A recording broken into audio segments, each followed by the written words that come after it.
sa ni sa ri ma ga ma re ga ma pa ma ga re sa da da pa.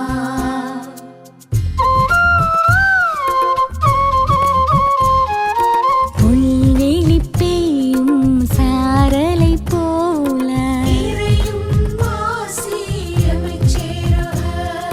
நீலம் குளிர் செய்யும் வான்மழை போல வான்வெளி உலவும் சூரியன் நிலவாய் தானென நினையா படைப்பும் நிலமாய் ஆசியும் அமைதியும் அகம் சேரவே இயேசு கிறிஸ்துவின் மனநிலை வேண்டும். ஆசியும் அமைதியும் அகம் சேரவே இயேசு கிறிஸ்துவின் மனநிலை வேண்டும்.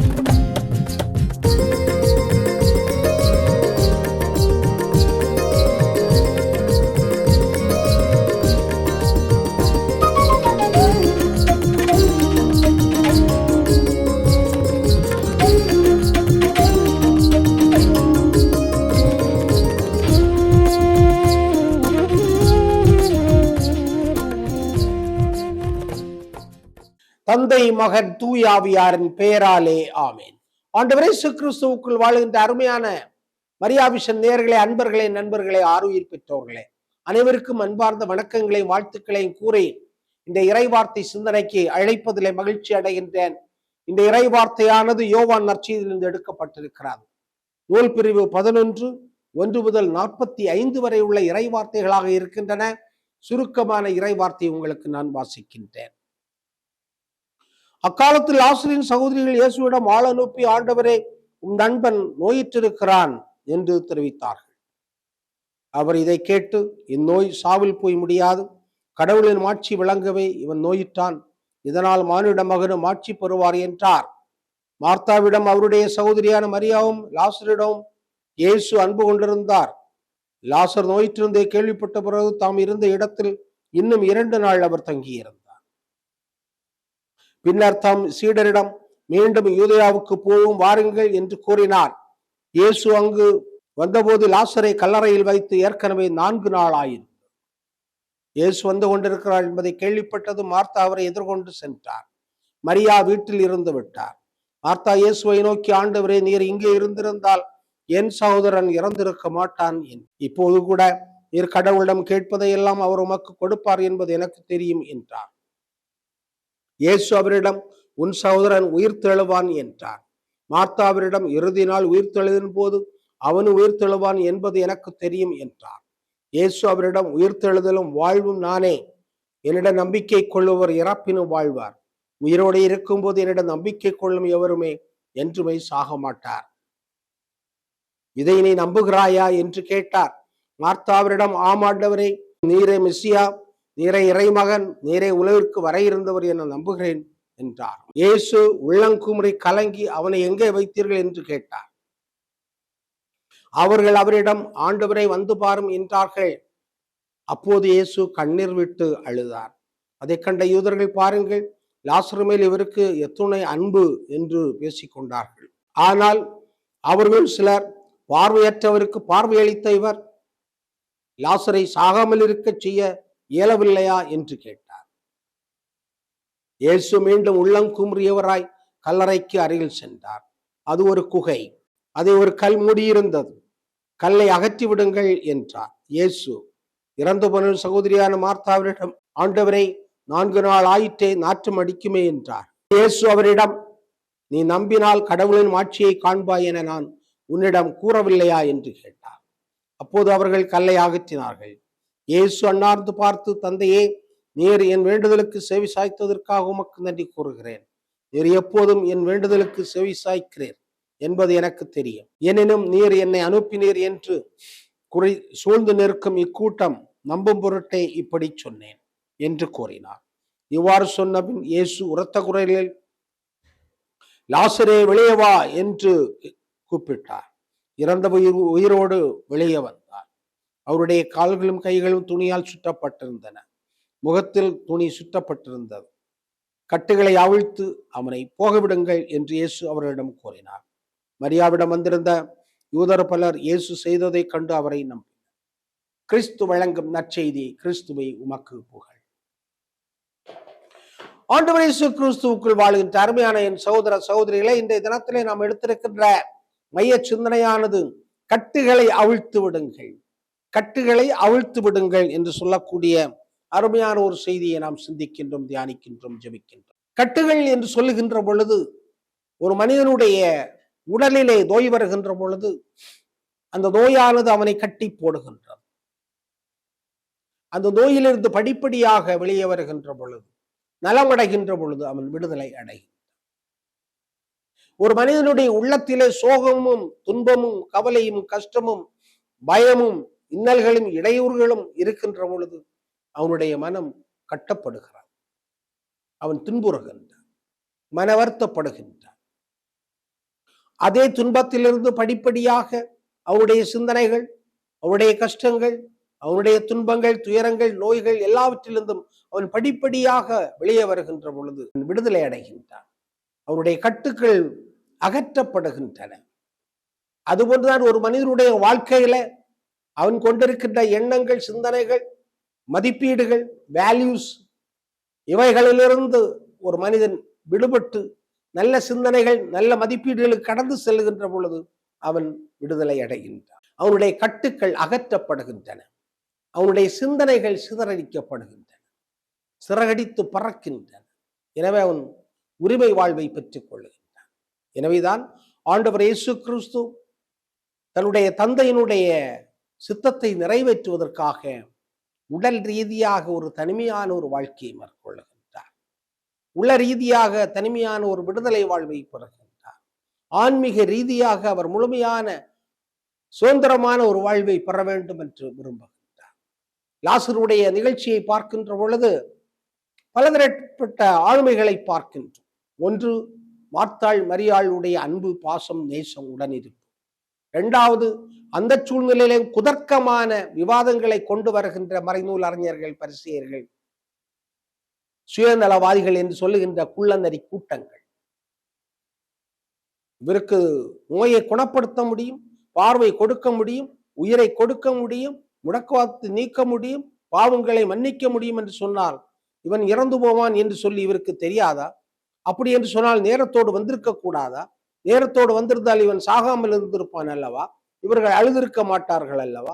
இவர்கள் புலம்பி இருக்க மாட்டார்கள் அல்லவா? இவனை அடக்கம் செய்திருக்க மாட்டார்கள் அல்லவா? அவன் உயிரோடு இருந்திருப்பானே. என்ன நட்பு, என்ன உறவு, என்ன சொந்தம், என்ன பந்தம், என்ன பாசம் என்று சொல்லுகின்ற விதத்துல மடையர்கள் கேள்வி கேட்கிறார்கள். கடவுளிடத்திலே பாடம் எடுத்தல், கடவுளுக்கே பாடம் எடுத்தல், கடவுளுக்கே போதனை கொடுத்தல், கடவுளுக்கு மறையுரை ஆற்றுதல். அப்படி செய்திருக்க கூடாதா? இப்படி செய்திருக்க கூடாதா? இப்படி வந்திருக்கலாமே, நேரத்தோடு வந்திருக்கலாமே, இவனை இறக்காமல் செய்திருக்கலாமே என்று சொல்லுகின்ற விதத்துல நாமும் இன்று கடவுளை பார்த்து நிறைய காரியங்களை கேட்கின்றோம். என்னுடைய நோயை பற்றி கடவுளுக்கு தெரியாதா? என்னுடைய இயல்பை பற்றி கடவுளுக்கு தெரியாதா? என்னுடைய பலவீனங்களை பற்றி கடவுளுக்கு தெரியாதா? ஏன் இப்படி என்னை படைத்தார்? ஏன் இந்த குடும்பத்திலே படைத்தார்? ஏன் இந்த சமூகத்திலே படைத்தார்? இப்படிப்பட்ட மனிதனுடைய மத்தியிலே வாழ படைத்தார் என்று சொல்லுகின்ற கேள்விகளை எல்லாம் நாம் கேட்கின்றோம். கடவுள் ஏன் அப்படி செய்திருக்க கூடாதா? கடவுள் ஏன் இப்படி செய்திருக்க கூடாதா என்று சொல்லுகின்ற குதர்க்கங்களை நாம் கேட்கின்றோம். எல்லா மனிதரிடத்திலும் நாம் கேட்கின்ற குதர்க்கங்கள் தான் இது. குதர்க்க சிந்தனைகள் என்று சொல்லக்கூடிய குதர்க்கம் என்று சொல்லுகின்ற பொழுது பிரச்சனையை நேரடியாக சந்திப்பது அல்ல, மாறாக அதை ஒரு நக்கலாக பார்க்கக்கூடிய ஒரு மனநிலையை இன்றும் உலகத்திலே நாம் பார்க்கின்றோம். ஆண்டவர் இயேசு கிறிஸ்துவுக்குள் வாழ்கின்ற அருமையான என் சகோதர சகோதரிகளே, லாசரை உயிர்ப்பிப்பது பெரிய காரியம் அல்ல. காரணம், உயிர்ப்பும் உயிரும் ஆண்டவர் தான். லாசரை எழுப்புவது பெரிய காரியம் அல்ல. காரணம், எல்லாவற்றையும் இயக்குபவர் ஆண்டவர் தான். லாசருக்கு உயிர் கொடுப்பது என்பது வெறும் சாதாரணமான உடலுக்குள் இருக்கின்ற மூச்சை கொடுப்பது மட்டுமல்ல, மாறாக வாழ்வு கொடுப்பது. எனவேதான் நானே உயிர்ப்பும் உயிரும் வாழ்வுமாக இருக்கிறேன், வழியாக இருக்கிறேன், ஒளியாக இருக்கிறேன் என்று ஆண்டவர் சொல்லியிருக்கிறார். எனவே வாழ்வும் ஒளியும் வெளியுமாக இருக்கின்றவர் உயிர்ப்பும் உயிருமாக இருக்கின்றவர், உயிர்ப்பும் உயிரும் வாழ்வுமாக இருக்கக்கூடியவர் ஆண்டவர். இதைத்தான் இந்த வாசகத்திலிருந்து நாம் கற்றுக்கொள்ள வேண்டிய மிக முக்கியமான ஒரு பாடமாக இருப்பதை பார்க்கின்றோம்.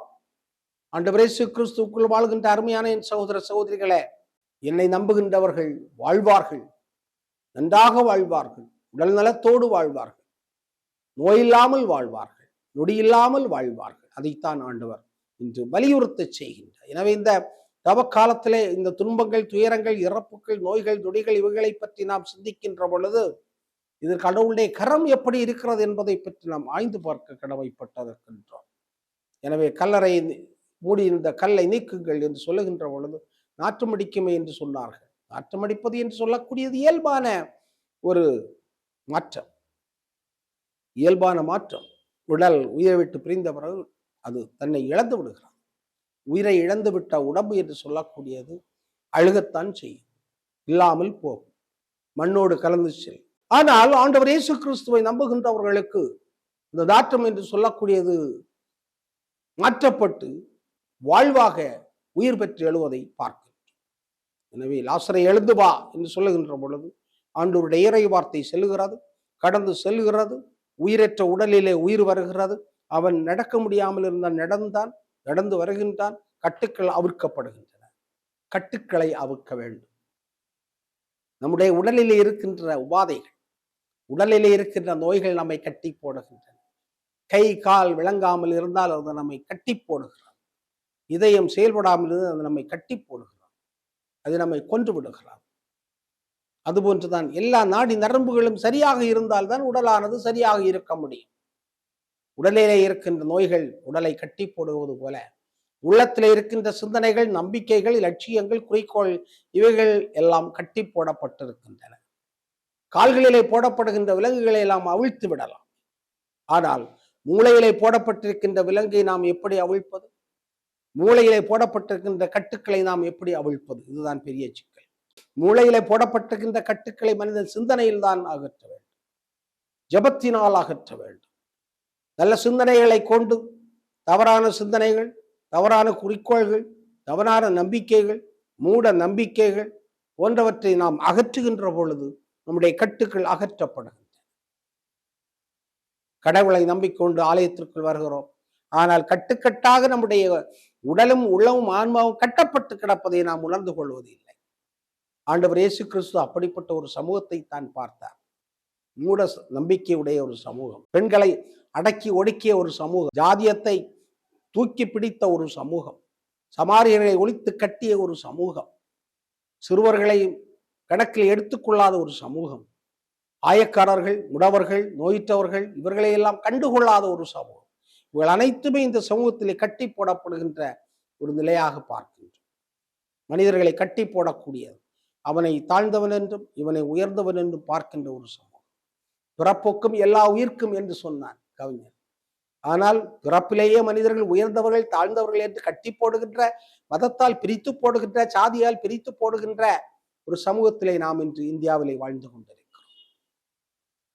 எப்படி ஒரு மனிதன் பிறப்பினால் தாழ்ந்தவன் உயர்ந்தவனாக பிறக்க முடியும்? அவருடைய உடலின் நிறத்தை வைத்தா அல்லது உடலின் அமைப்பை வைத்தா எப்படி பிரிக்க முடியும்? ஆண்டவர் இயேசு கிறிஸ்துவுக்குள் வாழ்கின்ற அருமையான சகோதர சகோதரிகளே, பிறப்போக்கம் எல்லா உயிர்க்கும், எல்லா மனிதர்களும் பிறப்பினால் சமமானவர்கள் என்பதை உணர்த்தத்தான் ஆண்டவர் இயேசு கிறிஸ்து அந்த புதுமையை செய்கிறார். பிறப்பினால் அவன் சிறந்தவன், உயர்ந்தவன், மனிதன், என்னுடைய நண்பன். என்னுடைய நண்பன் என்பதற்காக, அந்த நட்பை பாராட்டுவதற்காக மட்டும் அவனோடு வந்திருந்த அவனை சாகாமல் ஆக்க மாட்டேன், சாகாமல் இருக்கச் செய்வேன் என்று சொல்லுகின்ற விதத்திலே அவர் செல்லவில்லை. மாறாக அவன் சாகட்டும், உடலில் சாகட்டும், ஆனால் வாழ்வில் அவன் உயிர்த்தெழ வேண்டும் என்பதற்காக, ஒரு பாடத்தை கற்றுக் கொடுக்க வேண்டும் என்பதற்காக ஆண்டவர் சொன்னார். அவன் உயிர்த்தெழுவான், உயிர்த்தெழுவான் என்று சொல்லுகின்ற இறை வார்த்தையை கொடுக்கின்றார். தவக்காலத்திலே துன்பங்கள், துயரங்கள் இவைகளை பற்றி அதிகமாக சிந்தித்து, அதிகமாக ஜபம், தவம், தாவனம் என்று சொல்லுகின்ற விதத்திலே சிந்திக்கின்ற நமக்கு ஒருவேளை இந்த சிந்தனையை ஏற்றுக்கொள்ள முடியாதோ என்று இருக்கலாம். கடவுள் நினைத்தால் எல்லாவற்றையும் நமக்கு செய்யக்கூடும் என்று சொல்லுகின்ற நம்பிக்கையை ஆண்டவர் என்று கொடுக்கிறார். எனவே கட்டுக்களை அவிழ்க்க வேண்டும். ஆனால் அவற்றையெல்லாம் அவிழ்த்து விடுவது என்பது மிகவும் கடினமான ஒன்று. நம்முடைய உள்ளத்திலே ஆண்டாண்டு காலமாக இருக்கக்கூடிய பழைய மரபுகள், பழக்க வழக்கங்கள், சமூகத்தில் இருக்கின்ற கலாச்சாரம் என்று சொல்லுகிறோமே, மரபுகள் என்று சொல்லுகின்றோமே, இவற்றையெல்லாம் மாற்றுவது என்று சொல்லக்கூடியது உடனடியாக நடக்கக்கூடிய காரியம் அல்ல என்பதை நாம் அறிந்து கொள்ள கடமைப்பட்டிருக்கிறோம். எனவே ஆண்டவர் இயேசு கிறிஸ்து நம்மை பார்த்து சொல்கிறார், கட்டுக்களை அவிழ்த்து விடும், கட்டுக்களை அவிழ்த்து விடுங்கள். மனதிற்குள் உங்களை முடக்கி போடுகின்ற, முடங்க செய்கின்ற கட்டுக்களை அவிழ்த்து விட்டு சுதந்திர பறவையாக இந்த உலகத்திலே வாழ கற்றுக்கொள்ளுங்கள் என்று ஆண்டவர் சொல்கிறார். அதுதான் உயிர்த்த வாழ்க்கை. ஜபிப்போமாக. எங்கள் நல்ல தந்தை இறைவா, இந்த வேலைக்காக நாங்கள் உமக்கு நன்றி செலுத்துகின்றோம். எங்கள் அனைவரையும் ஆசிரியத்தரணும். எங்களுடைய உள்ளத்திலே, எங்களுடைய உடலிலே, எங்களுடைய ஆன்மாவிலே நிறைய கட்டுக்களை இருப்பதை பார்க்கின்றோம். அவை எங்களை முடக்கி போடுகின்றதை பார்க்கின்றோம். இது முடக்கி போடுகின்ற சூழ்நிலைகளிலிருந்து எங்களை விடுவித்தரல வேண்டுமா எங்கள் ஆண்டவரும் திருமகனுமாகிய இயேசு கிறிஸ்து வழியாக உம்மை பார்த்து மன்றாடுகிறோம். ஆமென். தந்தை, மகன், தூய ஆவியார் பேராலே ஆமென்.